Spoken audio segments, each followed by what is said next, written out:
ये उस वक्त की बात है जब भारत में अंग्रेजों का शासन था। भारत के उत्तरी कराची में हैदराबाद से 7 मील की दूरी पर दक्कन कुलगंडा नामक एक शहर है जो अब पाकिस्तान में है। वहाँ एक किसान अपने खेतों में बीज बो रहा था।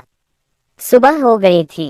घोड़े पर बैठे हुए इलाके के नवाब वहां से गुजरे तो किसान को मेहनत करते देख नवाब ने सोचा कि क्यों ना जरा किसान का हालचाल पूछ लूं।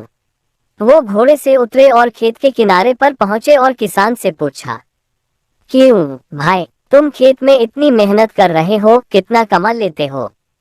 क्या कोई फायदा होता है या नहीं? किसान ने सिर उठाया और नवाब से पूछा, क्या फायदा नवाब साहब? फसल काटने के बाद मैं इसे 4 भागों में बांटता हूँ। नवाब ने फिर पूछा, अच्छा, आप इन 4 भागों को कैसे कैसे खर्च करते हो? किसान ने जवाब दिया, नवाब साहब, एक हिस्सा तो सरकार के कर में जाता है, दूसरा हिस्सा कर्ज चुकाने में खत्म हो जाता है, तीसरा हिस्सा उधार देता हूँ और बाकी चौथा हिस्सा ऐसे ही उड़ा देता हूँ। किसान की ये अजीबोगरीब बातें सुनकर नवाब बहुत हैरान हुआ। उसने हैरान होकर पूछा, मुझे आपकी बातें समझ में नहीं आई।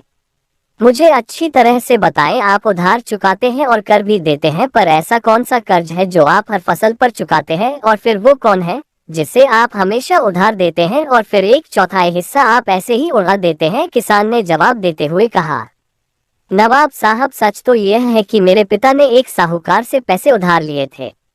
पिता की मृत्यु के बाद मैं उनका ब्याज चुकाता हूँ और सरकार को करों का एक हिस्सा चुकाया जाता है, दूसरे हिस्से का भुगतान किया जाता है और तीसरा हिस्सा किसे देते हो?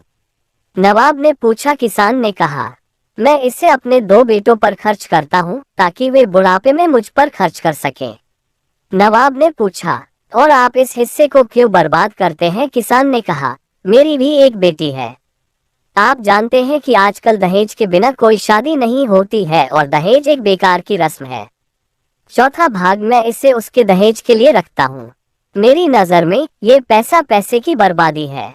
उद्धरण चिन्ह। नवाब उसके इस जवाब से बहुत खुश हुआ और किसान को इनाम के तौर पर बड़ी रकम देकर चला गया।